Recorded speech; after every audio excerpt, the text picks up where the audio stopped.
Good morning, everybody. My name is Frayne Olson. I'm the crop economist and marketing specialist with NDSU Extension. Today, my goal is to try and give you a dry bean market update.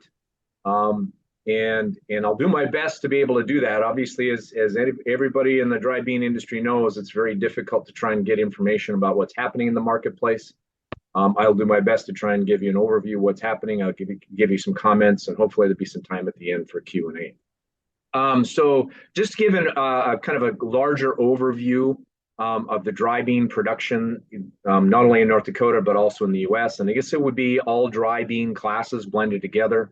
So in North Dakota, our total dry bean production was down a bit from the previous year, 2022.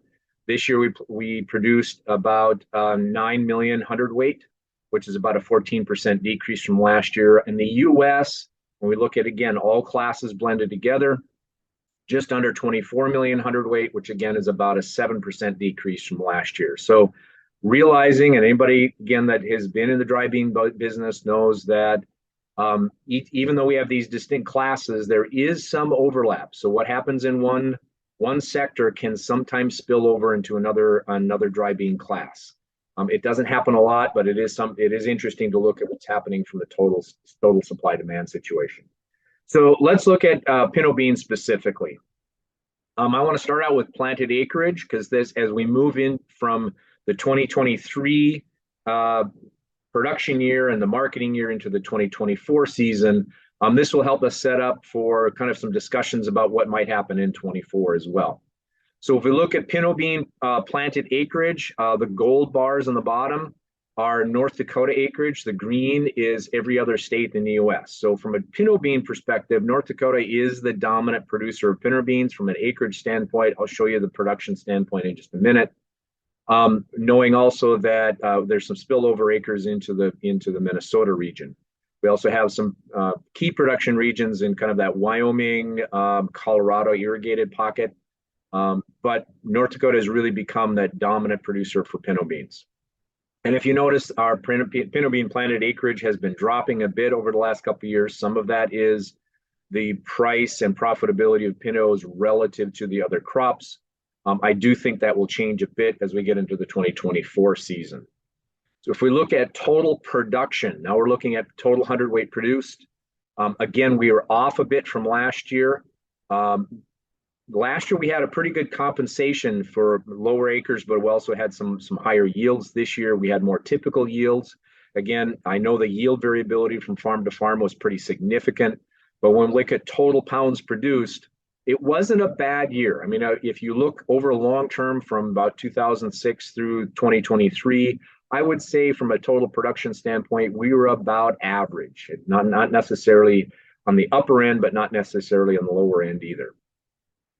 So what does that mean now? For old crop, the crop that's still being stored, we're really concerned about or focused on how quickly are we using up the available stocks. We haven't quite got into the heart of the discussion for 2024 plantings yet, but we are for short term looking backwards and saying, okay, how quickly are we using up our available supplies?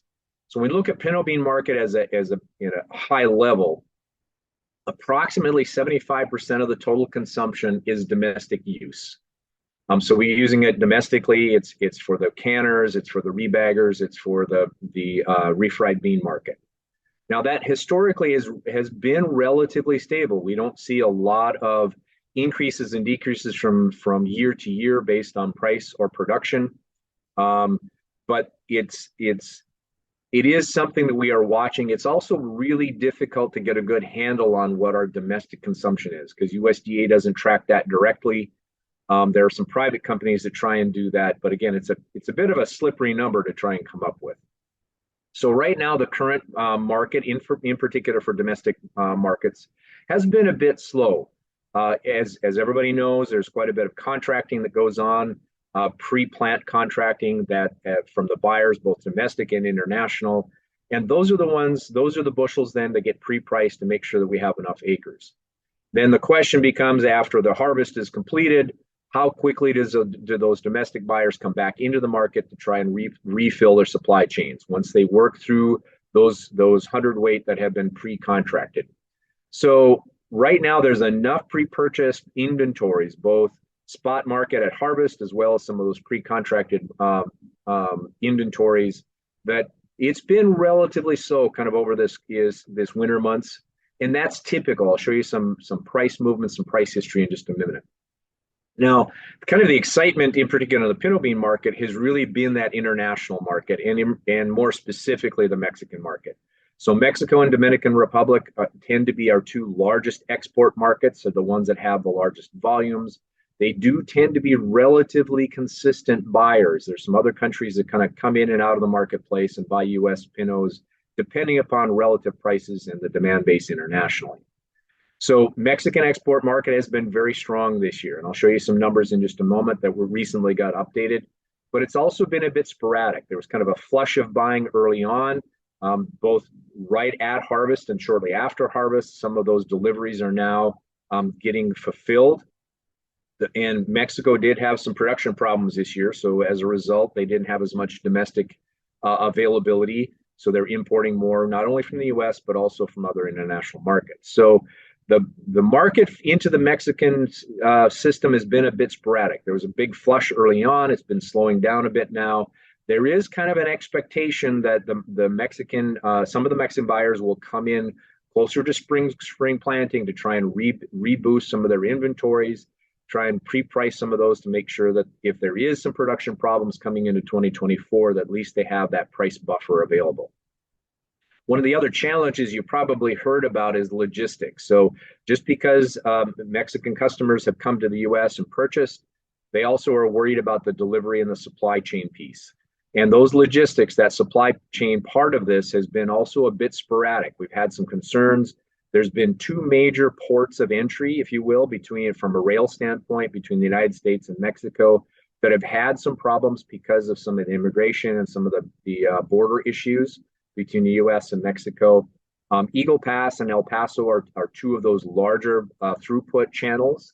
And it's not just for the pinto bean market. It's not just for the dry bean market. They've also had some challenges with bulk grains like corn as well as wheat as it goes across the border. So even though those challenges have been, they're better now, the flow of product and the flow of grain is better, there's still some challenges we need to be watching for. So that is also kind of playing in the back of people's minds to see if you're going to make an order, if you're going to make a purchase, you may want to make sure that you have that purchase is done enough in advance that if there are some delays or some hurdles at the border getting across, that those time delays and patterns don't cause problems. So their USDA does track both imports and exports of products for pinto beans. If you look at, I want to explain this table very quickly. The four columns on the left-hand side are 12-month totals. So these are the marketing years of 22, 23, going back to 2019 and 20. Just as a reference point, we've broken it down, not only the bottom line, which is total export sales, but we've broken it down by country. Now, the two columns on the far right-hand side are year-to-date totals. Now, for the marketing year for dry edible beans, that starts on August 1. So this is August through November. There's always a bit of a delay in getting the official export numbers. So they're usually about a month behind. So now at the end of January and into the first part of February, we'll finally get the December numbers because it takes a while to compile that and to be able to report it. So we don't have the December numbers yet, but they did update through the end of November. So if you notice in particular on that top line in Mexico, you compare the year-to-date totals of about 67 million pounds versus last year's total at about 61. I mean, they've already purchased more this year than they have all of last season. And again, the concern or kind of the issue is, yes, that's a very aggressive pace. Will that pace continue? I think in my analysis and talking to people within the industry, I do think there's a potential for additional sales into Mexico, but likely not as aggressive. Because they were caught short from their domestic production, they came in fairly aggressively early in the season, buying off the combine at harvest to be able to rebuild some of their supply chain. I'm not sure that they're going to be bidding as aggressively. There'll be probably more hand-to-mouth purchases. When you look at Dominican Republic, and in contrast, because of the price levels as well as the increased demand from Mexico, the Dominican Republic market tends to be a bit slower. They're a bit more price sensitive. They will, I do believe, later on in the season come in and buy some more, be able to catch up, but they may not reach the total volumes we saw last year. Haiti is also another major buyer from the US, but again, a bit more sporadic depending upon pricing as well as available supplies from other countries. So if we drop to the bottom line, yes, so far year to date, our export sales have been very strong. That's what's also helped us maintain a pretty good price level in the domestic markets. I guess my concern moving forward is the buyers, international buyers, will likely be a bit more conservative. They'll be a bit more hand to mouth, waiting to see what happens in their home countries. Now, I did want to share this with everybody. There are some private forecasts for supply and demand estimates. USDA typically does not put together, at least on a current basis, their forecast for both production and consumption, the consumption part of the demand piece in particular, very regularly. So I do lean on some private estimates. I want to share this. This is from a company in Canada called StatPub. They do a pretty good job of managing and monitoring both prices as well as production levels for many of the dry bean classes, as well as some of the field pea and lentil classes, not only here in the United States and Canada, but also globally. Now, I don't want to put a lot of pressure on these numbers. I don't want to put a lot of emphasis on them, but I do want to show that there are some private estimates coming out of what the total supply and, more importantly now, the demand piece will be. And the supply side, I feel pretty comfortable with. USDA does a reasonably good job of coming up with production numbers. It's the consumption part that gets to be a bit more challenging. So I just wanted to reiterate and show you that the domestic consumption of pintos does seem to be relatively stable. Now, I also know calculating this or trying to manage or monitor the domestic consumption is a very tricky thing. It's usually one of those numbers that's back calculated. So we know the export numbers, we can track those relatively straightforward. We can make some pretty reasonable estimates on what's used for seed as well as wastage, kind of the spoilage that goes on within the system.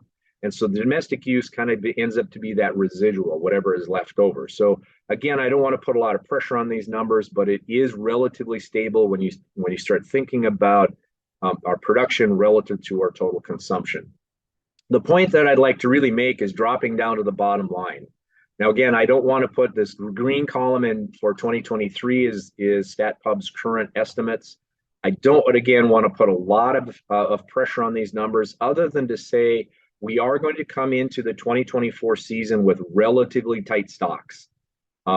We never run out. The pricing system guarantees and makes sure that we never really run out of beans, but it is going to be very tight. So moving forward into 2024, the industry, not only individual bean houses and buyers, but also the industry as a whole, has to be a bit careful that yes, we need to increase our acreage base, but we don't want to increase that acreage base too much. We don't necessarily want to bid prices in the contract world too high to stimulate too much production, because then all of a sudden we end up with 2 or 3 years of inventory that takes us quite a while to be able to work through.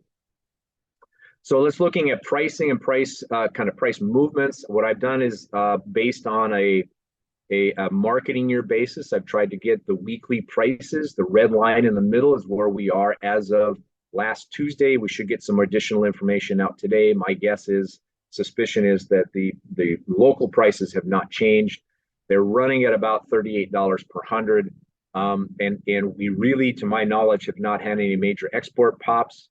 So I think we're going to be probably in that range for a while. If you look at what time of year do we typically see some price volatility, when do we start to see some price movements, it usually is not during this winter month time period. It's when we get closer to the spring planting.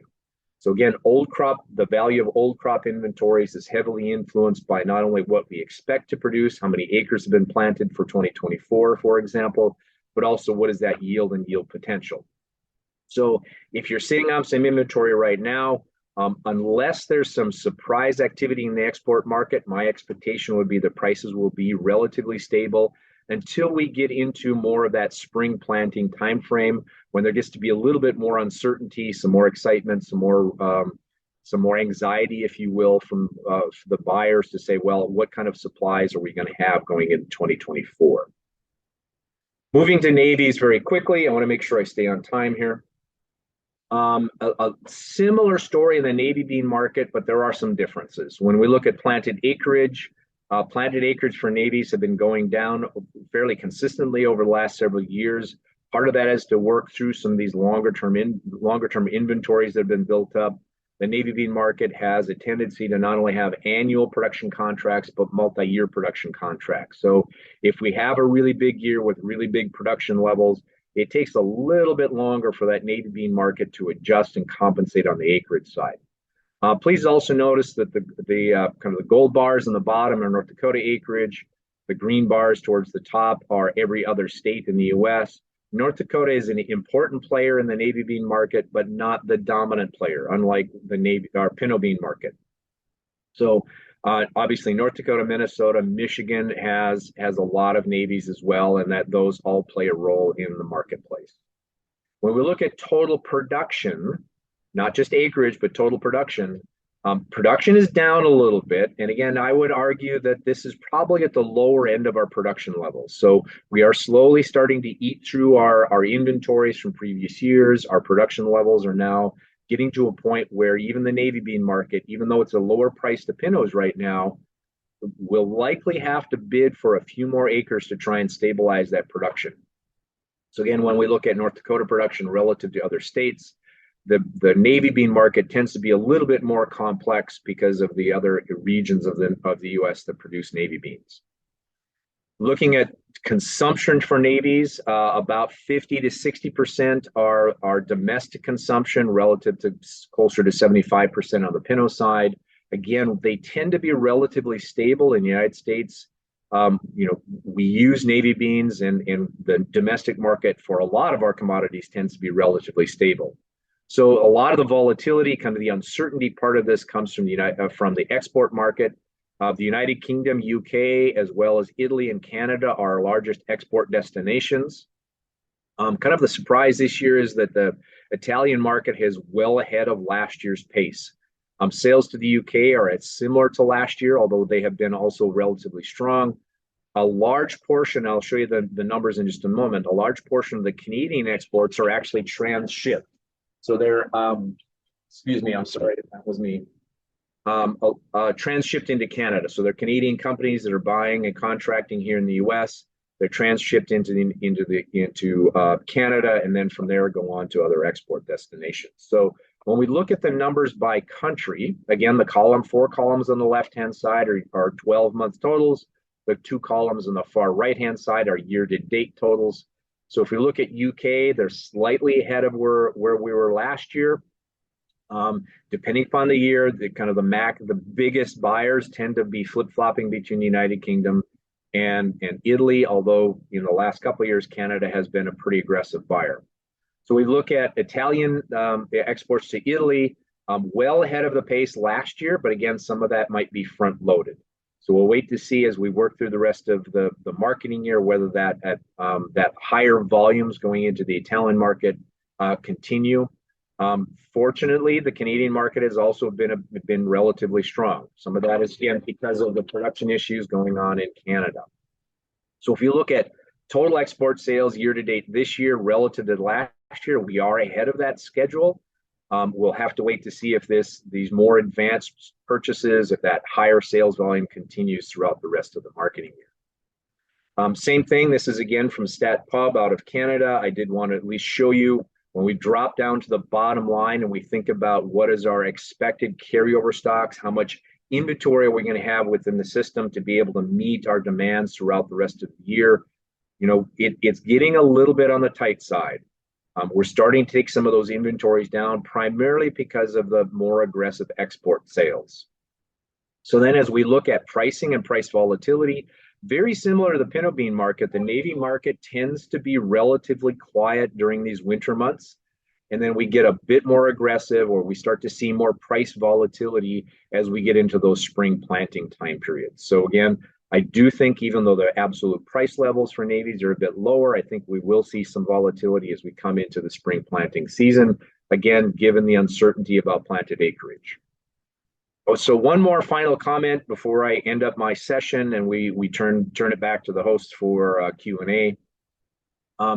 As I said earlier, for both pintos and navies, primarily for pintos, the industry is going to try and provide some incentives to increase acreage. We're going to need to have a bit more higher levels of plantings to try and rebuild some of that buffer stocks that we need to be able to handle any kind of production issues from a yield standpoint.